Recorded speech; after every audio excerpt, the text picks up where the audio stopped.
Olá, eu venho convidar vocês para conversar um pouco mais sobre contabilidade de condições ideais.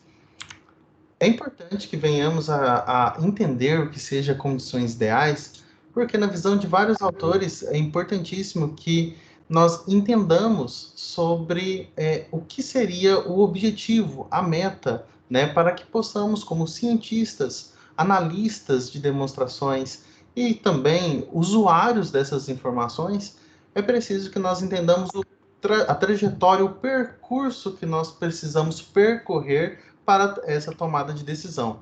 Nesse sentido, nós temos aqui, na visão de Scott, que uma contabilidade sobre condições ideais, ela poderia estar pautada, na nossa visão também, nesses três quadradinhos, né? Nós agrupamos em três quadradinhos, sendo que uma das condições, uma das premissas, segundo Scott, seria a perspectiva de mensuração. Então, conflitos que nós temos em relação a como calcular, né, ou por que calculamos utilizando o valor justo, custo histórico, né, o valor presente, nesse sentido, numa contabilidade em condições ideais, nós temos que a mensuração não importaria, porque independente dos métodos, né, nós teríamos o mesmo resultado. Então, como nós não temos os mesmos métodos de mensuração, né, nesse caso, esses métodos de mensuração, essas bases variam bastante, provavelmente nós estamos muito distantes desse primeiro melhor. Temos muitos conflitos em relação à mensuração. Outro ponto importante que nós vamos abordar durante a nossa apresentação é em relação aos mercados perfeitos e completos. Os mercados que nós trabalhamos, eles não são perfeitos e completos. Nesse sentido, o que falta para que ele se torne completo? Né? Em relação a Scott, é interessante que venhamos a observar que a assimetria informacional ela exista. Ela existe, né? E é muito difícil que nós venhamos a cortá-la, eliminá-la de uma forma completa. Ou será que não?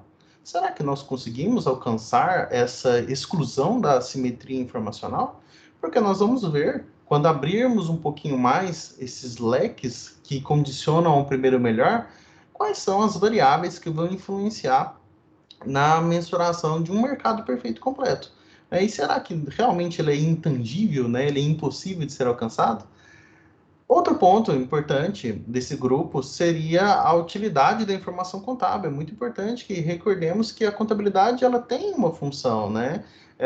Ela tem a capacidade de gerar informações para os diversos stakeholders. Mas as probabilidades, as estimativas, elas são conhecidas? Será que nós conseguimos fazer previsões, né, análises preditivas com certeza? Será que o ambiente nos dá condições de certeza para que a gente consiga realmente efetuar as análises sem um viés, né? Então, nós vamos abrir um pouquinho mais essa discussão para que vocês possam complementar e entender também um pouquinho mais sobre as nossas dúvidas. No primeiro quadrinho, nós queremos conversar um pouquinho mais sobre o que seja, dentro da contabilidade sobre condições ideais, quais seriam os maiores empecilhos em relação ao mercado perfeito e completo. Né? O primeiro ponto que nós temos é em relação às vantagens que o investidor, né, não possui em detrimento ao que o gerente possui. O gerente ele tem uma informação muito clara em relação da empresa, ele visualiza com facilidade. É como se ele estivesse em um campo, ele visualiza todas as informações que tem naquele campo. Diferente do investidor, que muitas das vezes ele não tem acesso à empresa, né? Ele tem certas dificuldades, limitações, como se ele estivesse visualizando um mapa ou então uma fotografia. Nós temos dificuldades dessas visualizações.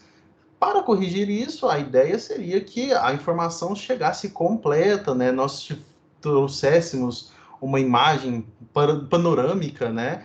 Em relação a todos os dados específicos para que os stakeholders pudessem tomar as decisões deles.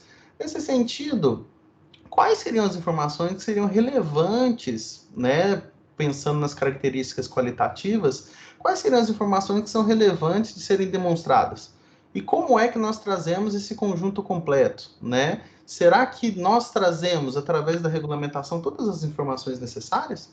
né? A partir do momento que nós não trazemos todas as condições, todas as informações necessárias, essa comunicação não se dá de uma maneira bacana, nós começamos a verificar um problema de seleção adversa, né? É muito mais fácil, né? A gente acontece um insider trading, né? Aconteceu um insider trading já ligado à perspectiva do risco moral, né? Onde o gestor ele começa a gerenciar resultado, né? Ele vai gerenciar resultado, principalmente porque o investidor, né, não vai ter acesso ao que o gerente está fazendo, ele não consegue medir o esforço do gerente, né? De certa forma, a gente até conseguiria corrigir esse esforço do gerente, essa visualização do esforço do gerente em relação ao desempenho. Mas será que só isso é possível?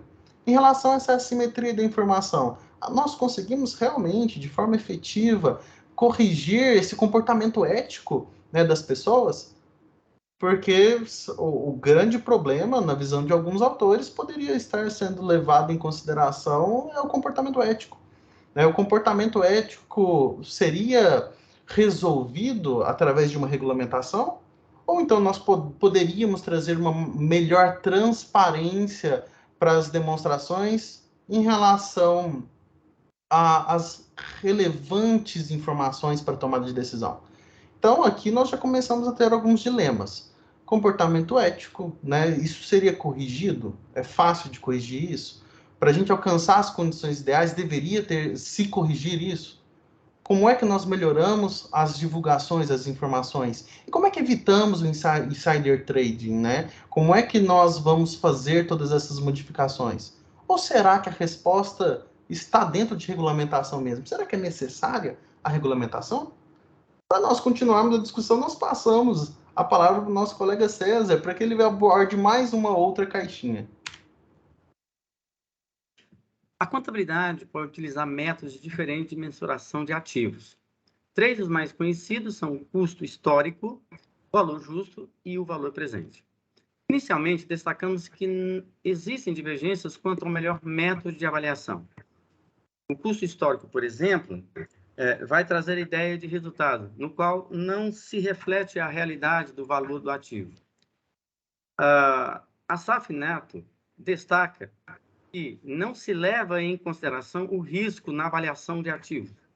Ross, Weatherfield e Jordan, ao falar do valor presente líquido, destaca que o mais importante é identificar os fluxos de caixa de maneira que faça sentido econômico.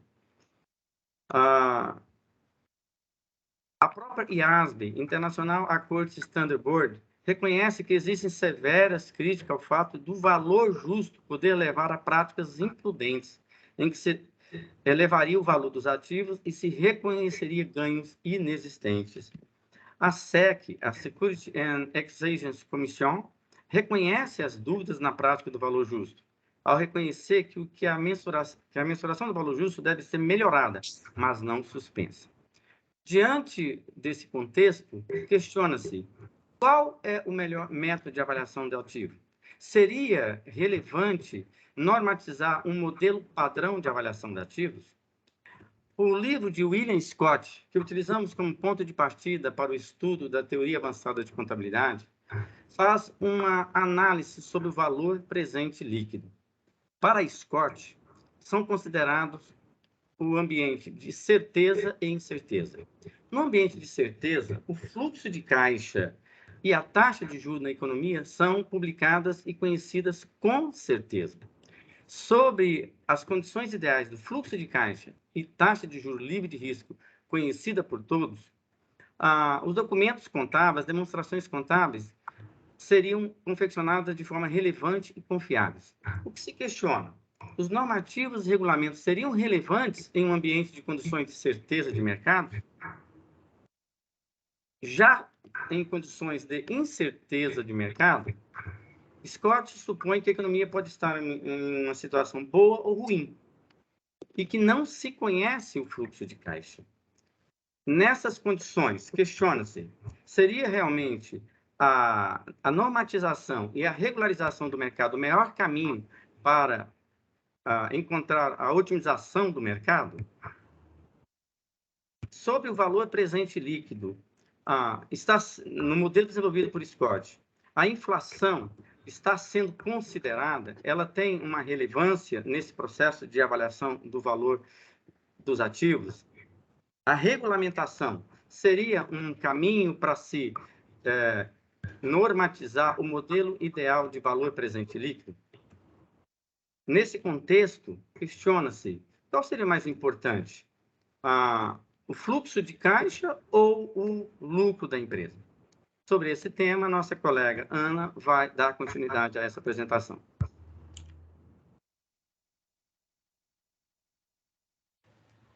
Boa tarde a todos. Então, nós vamos aí para a última caixinha apresentada lá no primeiro slide, que é o fluxo de caixa futuro e a probabilidade desses fluxos que são conhecidos. Então, assim, olhando as condições ideais da contabilidade, como nós vimos, os fluxos de caixa futuro, eles são ali projetados com toda certeza. Então, essa projeção, ela vai refletir ali o valor do mercado. Mas quando não se tem essas condições ideais, aí chega-se um problema, que o Scott trata como o problema fundamental da teoria da contabilidade, que esse problema está em como projetar, implementar conceitos e padrões que melhor combinam as funções dessas informações. Então, eu pergunto a vocês, em condições não ideais ou de incerteza, como investidores, é melhor utilizar o lucro ou o fluxo de caixa futuro?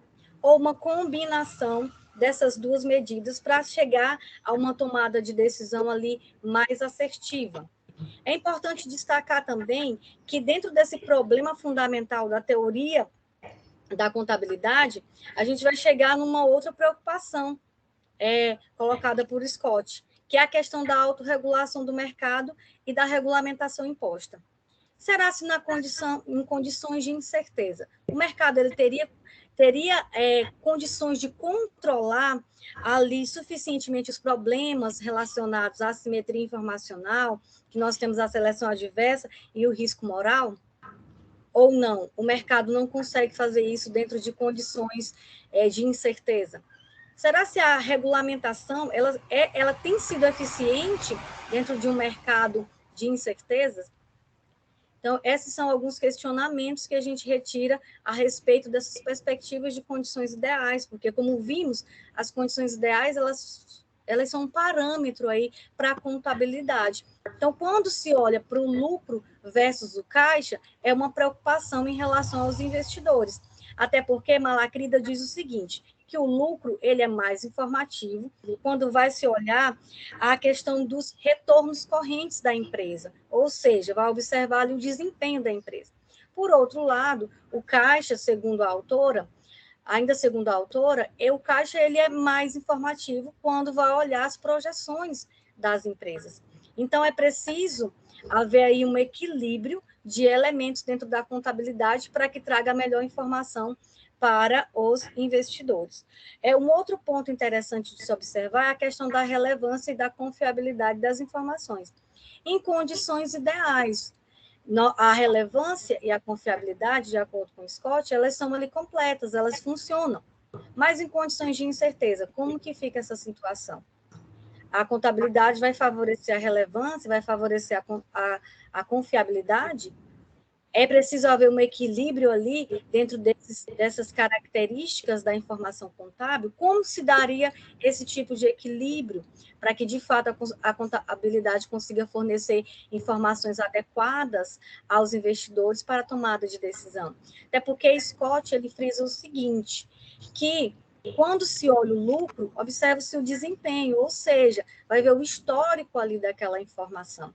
A partir do momento em que olha-se para o histórico, tem-se ali maior confiabilidade, mas a relevância não vai ser muito importante nessa situação. Mas ao olhar para o caixa, tem-se ali informações mais relevantes, porém, são informações menos confiáveis devido à volatilidade. Então, como que a contabilidade vai utilizar desses elementos para chegar nessas condições ideais?